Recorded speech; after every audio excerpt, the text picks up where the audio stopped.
మీ అందరితో నా ప్రార్థన ఒకటే, రాజకీయాలు ఎప్పుడు ఉంటాయి. ఇంకో 4 ఏళ్లకు మళ్ళీ ఎలక్షన్లు వచ్చినప్పుడు మళ్ళా ఆ రోజు మీ దయ ఎవరికి ఉంటే వాళ్ళు గెలుస్తారు, వాళ్ళు ముఖ్యమంత్రులు మంత్రులు అవుతారు, ప్రభుత్వం వస్తుంది. కానీ మనం దాని గురించి బాధపడవలసిన అవసరం లేదు.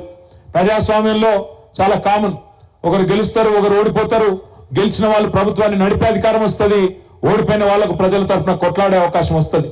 ఇవాళ రాష్ట్రం ఏర్పడ్డ తర్వాత మొదటి 10 ఏళ్లు మీరు మాకు అవకాశం ఇచ్చినారు. పెద్దలు కేసీఆర్ గారి నాయకత్వంలో అద్భుతంగా 10 ఏళ్లలో ఒక సంటి పిల్లను సాదుకున్నట్టు తెలంగాణ రాష్ట్రాన్ని అత్యద్భుతంగా అన్ని రంగాల్లో చేసుకున్నాం. తమ్ముడు సంజీవ్ చెప్పినట్టు ఒక్క పరిగి శాసనసభ నియోజకవర్గంలోనే 52 తాండాలను గ్రామ పంచాయతీలను చేసిన ఘనత మన నాయకుడు కేసీఆర్ గారిది.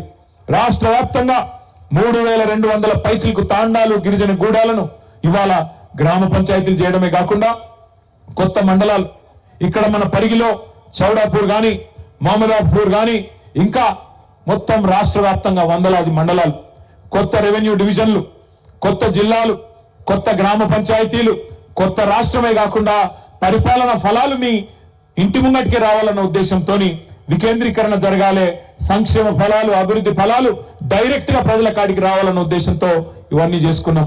వికారాబాద్ జిల్లా చేసుకున్నాం. అదేవిధంగా మరి మహబూబ్ నగర్, పాత మహబూబ్ నగర్ లో కూడా కొత్తగా 4 జిల్లాలు చేసుకున్నాం.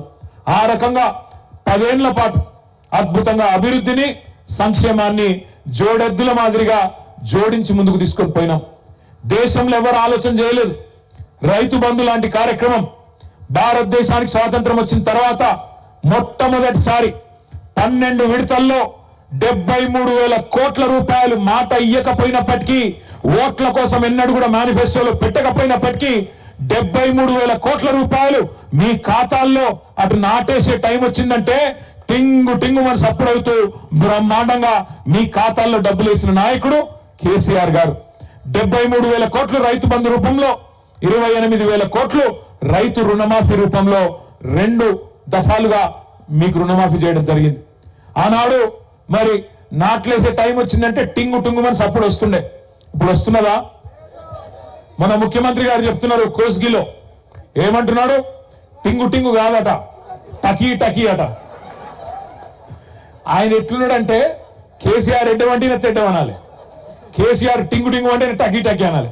సరే టకీటాకో టికీటికో కానీ ఏదో ఒకటి పడయారా అన్నట్టే ఎవరికి వాడలే రాష్ట్రంలో.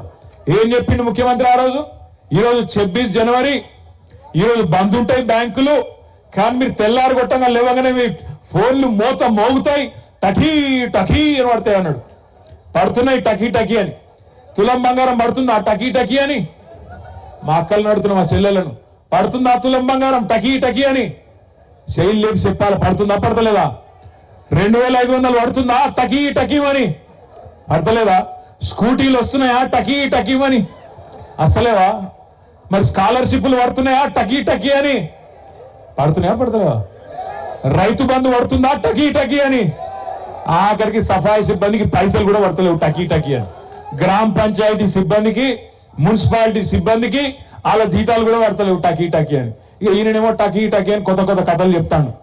ముఖ్యమంత్రి గారు నోరు తెలిస్తే నిజంగా ఒకటేమో ఆయనకు వచ్చింది తిట్ల పురాణం, ఇంకేం రాదు. తిట్టు రాబోయంటే మాత్రం జోరుగా తిడతాడు. మాకు రాదా తిట్లు? మనకు రావా ఊళ్ళల్లో తిట్లు? ఒక్కొక్కరికి మైక్ ఇస్తే ఇప్పుడు మీరు ఒక్కొక్కరు వాళ్ళ చెవులు మూసుకోవాలి, అట్లా తిట్టచ్చు. కానీ మనకు సంస్కారం ఉంది. నేను అంటాడు ముఖ్యమంత్రి, మీరు చూసిన అందరూ కొడంగల్లో యాడ్ను మాట్లాడి నిన్న ఏమంటాడు? కేసీఆర్ నువ్వు కొట్టుడు కాదు, నువ్వు నిలవాడు, సరిగ్గా నిలవాడు, కట్టలేకుండా నిలవాడు అంటుండు. ఒక 71 ఏళ్ల పెద్ద మనిషిని పట్టుకొని సంస్కారం లేని ముఖ్యమంత్రి గారు ఏమంటున్నాడు? కట్ట పట్టుకొని నిలవాడు అంటుండు. నేను చెప్తున్నా ముఖ్యమంత్రికి, రేవంత్ రెడ్డి గారు నీకు సంస్కారం లేకపోవచ్చు, కానీ ఒక్కటి గుర్తుపెట్టుకో, కేసీఆర్ ఆయన నిలబడు కాదు, 4 కోట్ల తెలంగాణ ప్రజల ఆత్మగౌరవాన్ని నిలబెట్టిన వాడు కేసీఆర్. తెలంగాణ అనే రాష్ట్రాన్ని ఏర్పాటు చేసి దేశం ముందు సమున్నతంగా నిలబెట్టిన వాడు కేసీఆర్. అందుకే మా చెల్లె రజని ఒక మాట అన్నది నిన్న, నాకు బాగా నచ్చింది. ఏమన్నా దొరికేనా? రేవంత్, కేసీఆర్ కట్ట లేకుండా నిలబడతాడు, కానీ నువ్వు కమిషన్ లేకుండా ప్రభుత్వాన్ని నడుపురా నాయన అని చెప్పింది. కమిషన్ తీసుకోకుండా ప్రభుత్వాన్ని నడుపు దమ్ముంటే ఆయన కట్ట లేకుండా కాదు మంచిగా నిలబడతాడు. ఆయన కొడితే ఎట్లుంటదో నువ్వు కాదు నీ పాత గురువు గారిని అడుగు, చెప్తాడు కొడితే ఎట్లుంటదో. నీ ఇప్పుడు గురువుని అడుగు, నీ గురువుని అడుగు, రాహుల్ గాంధీ వాళ్ళ అమ్మని అడుగు, చెప్తుంది